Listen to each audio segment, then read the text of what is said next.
జై శ్రీరామ్. శ్రీరామ రామ రామేతి రమే రామే మనోరమే సహస్రనామ దత్తుల్యం రామనామవరాననే. శ్రీమన్మహాగణాధిపతయే నమః. శ్రీ మహాసరస్వత్యై నమః. శ్రీ గురుభ్యో నమః. హరి ఓం. అందరికీ ముందుగా చక్కగా శ్రీరామనవమి శుభాకాంక్షలు. ఈరోజు శ్రీరామనవమి.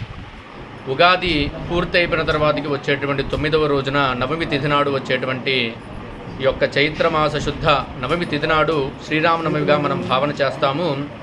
ఆ రోజు చక్కగా ఈ యొక్క శ్రీరామచంద్రుడు భూమి మీదకి మొట్టమొదటిసారిగా ఆయన యొక్క పాదం మోపినటువంటి రోజు శ్రీరామనవమి రోజు. అంచేత ఈ యొక్క కలియుగంలో ఏకపత్నీవతుడుగా ఉన్నటువంటి ఏవైనా ఒక్క స్వామివారు ఉన్నారు అంటే చక్కగా అది శ్రీరామచంద్రుడని మాత్రమే మనం చెప్పగలుగుతాము. రామాయణం మొత్తం మనం చూసుకున్నట్లయితే చక్కగా రామాయణం ద్వారా మనకి తెలిసేది ఏంటి అంటే ధర్మో రక్షతి రక్షితః. ధర్మాన్ని మనం కనుక రక్షణ చేసినట్లయితే ఆ ధర్మం మనల్ని ఎప్పటికీ కూడా కాపాడుతుంది అని చెప్పేసినని భావన. మన యొక్క శాస్త్రాలన్నీ కూడా అదే విషయాన్ని తెలుపుతున్నాయి. మరి ఈరోజు శ్రీరామనవమి తిథి యందు మనం చేయవలసిన పనులు ఏమిటి అంటే చక్కగా శ్రీరామనవమి రోజున సీతారామచంద్ర స్వామి వారికి పూజ చేయడము, కళ్యాణం చేయడము, మనం కుదిరితే మనం చేసుకోవడం, కుదరని పక్షాన ఎక్కడైనా సరే మన దేవాలయాల్లో కానీ మన దగ్గరలో ఉన్నటువంటి ఎక్కడైనా కానీ శ్రీరామనవమి రోజున చక్కగా కళ్యాణం జరుగుతున్నటువంటి సందర్భంలో అక్కడికి వెళ్ళి ఆ యొక్క స్వామివారి యొక్క కళ్యాణాన్ని మన యొక్క కన్నులతో తిలకించినట్లయితే రా అనగా రాముడి యొక్క నామంలో మొట్టమొదటి అక్షరం రా. ఆ యొక్క రా అనే నామాన్ని కనుక మనం ఉచ్చరించినట్లయితే చక్కగా ముందుగా మనకున్నటువంటి పాపాలన్నీ కూడా తొలగిపోతాయి. తర్వాతికి మా మాలో రెండవ అక్షరం ఏమిటంటే మా.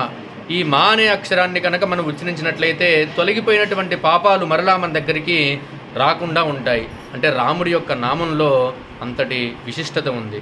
అంచేత పూర్వకాలంలో మనం అందరం కూడా గమనించినట్లయితే మన పెద్దలందరూ కూడా ఏ పని చేస్తున్నా దైవనామస్మరణ చేస్తూ ఉంటారు. నారాయణ అనుకుంటూనో శ్రీరామ అనుకుంటూనో ఏదైనా. అంటే ఏంటి అంటే మనకి తెలిసి తెలియక మనం చేసేటువంటి తప్పులు ఏవైతే ఉంటాయో అవన్నీ కూడా ఆ యొక్క నామంతోనే తొలగిపోవాలని చెప్పేసి చేస్తూ ఉంటారు.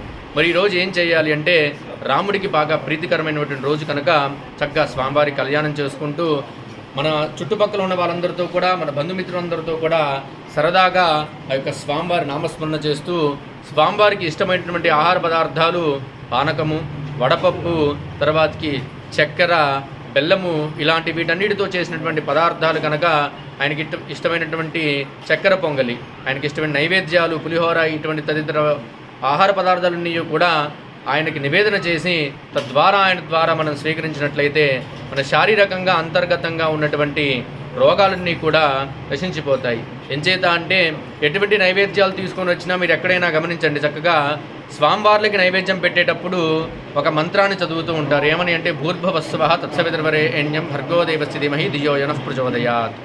ఈ మంత్రాన్ని చదువుతూ ఆ యొక్క ఆహార పదార్థాల మీద నీళ్లు చల్లుతూ ఉంటారు. అంటే తెలిసి తెలియక వచ్చే దారిలోనో ఎక్కడైనా అక్కడ ఉన్నటువంటి ఆహార పదార్థాల మీద ఎటువంటి దోషాలు ఉన్నా ఆ యొక్క నామంతో ఆ దోషాలన్నీ కూడా తొలగిపోయి ఆ తదనంతరం మన స్వామివారికి నివేదన చేస్తాము. మీరు గమనించండి, ఎప్పుడైనా మన ఇంట్లో ఉత్తిగా పులిహోర చేసుకున్నో చక్కెర పొంగులు ఏ ఆహార పదార్థం చేసుకున్నా అంతగా రుచిగా ఉండవు. దేవాలయంలోకి వెళ్ళి కొద్దిగా చిటికెడు మనం పులిహోర ప్రసాదం ఏం తిన్నా కానీ అమృతమైనటువంటి రుచిగా ఉంటుంది. ఎంచేత అంటే మన స్వామివారికి ఎప్పుడైతే నివేదన చేసి ఆ యొక్క తులసి దళాన్ని ఆ యొక్క ఆహార పదార్థాల మీద వేస్తామో అప్పుడు స్వామివారికి ఉన్నటువంటి శక్తి అంతా కూడా ఆహార పదార్థాలకు వచ్చి తద్వారా దానికి మనకి ఆ శరీరంలో ఉన్నటువంటి రోగాలన్నీ కూడా నశించిపోతాయన్నట్టు. ఈ విధంగా ఈ సంవత్సరం మనకి ఇంకొక ప్రత్యేకత ఏమిటి అంటే సుమారుగా 5 దశాబ్దాలుగా అంటే సుమారుగా 500 సంవత్సరాలుగా ఉన్నటువంటి అయోధ్య రామమందిర నిర్మాణం కూడా ఈ సంవత్సరం మనకి కలిగినది ఆ యొక్క స్వామివారి అనుగ్రహం చేత. చేత ఈ సంవత్సరం చేసేటువంటి విశేషమైన కార్యక్రమాల్లో శ్రీరామనవమికి చాలా ప్రత్యేకత ఉంది. ఎందుకంటే ఆయన జన్మస్థానమైనటువంటి ఆయన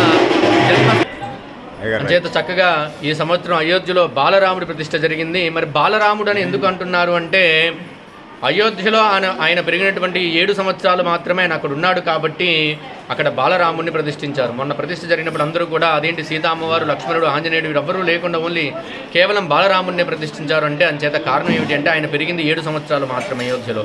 ఆ తదనంతరం చదువులకని వాటికని ఆయన వెళ్ళిపోవాల్సి వచ్చింది. అంచేత బాలరాముడిని అక్కడ ప్రతిష్ఠ చేశారు. ఈ సంవత్సరం మనకి చాలా విశేషమైనటువంటి శ్రీరామనవమి. ఎందుకంటే ఎన్నో ఏళ్ళ కల మనకి ఈ సంవత్సరం సాకారమైంది. అంచేత ఈ సంవత్సరం శ్రీరామనవమి చాలా విశేషంగా కూడా ఉంటుంది. ఈరోజు ఇంకా చేయవలసిన పనులు ఏంటి అంటే, రాముడితో పాటు మనం కొలవలసిన దేవుడు ఇంకెవరైనా ఉన్నారు అంటే ఇది ఆంజనేయుడిని. ఈరోజు సీతారామచంద్ర స్వామిని ఒక్కరినే కాదు, ఆంజనేయ స్వామిని కూడా మనం కొలవాలి. ఎంచేత అంటే రాముడికి అత్యంత పరమభక్తుడు, మహా విశిష్టమైనటువంటి భక్తుల్లో మొట్టమొదటి స్థానం వచ్చేది ఎవరికయ్యా అంటే ఆంజనేయుడికే. ఎక్కడ రామనామ స్మరణ జరుగుతూ ఉంటుందో అక్కడ ఖచ్చితంగా ఆంజనేయుడు ఉంటాడు అని చెప్పేసి మనకి శాస్త్రాలు చెబుతూ ఉన్నాయి. అందుచేత శ్రీరామనవమి రోజున శ్రీరామచంద్రుడితో పాటుగా ఆంజనేయ స్వామికి కూడా మనకు విశేష పూజలు చేసినట్లయితే చక్కగా ఆ యొక్క స్వామివారికి ప్రీతి కలిగి, ఆ యొక్క స్వామివారి అనుగ్రహం చేత, ఆంజనేయుడి అనుగ్రహం చేత, భక్తాంజనేయుడి అనుగ్రహం చేత, శ్రీ సీతారామచంద్ర స్వామి వారి అనుగ్రహం చేత భక్తులందరూ కూడా వారు కోరుకున్న కోరికలన్నీ కూడా తీరి సుఖ సంతోషాలతో జీవనం సాగిస్తారు అని చెప్పేసి ఆశిస్సులు. జై శ్రీరామ్.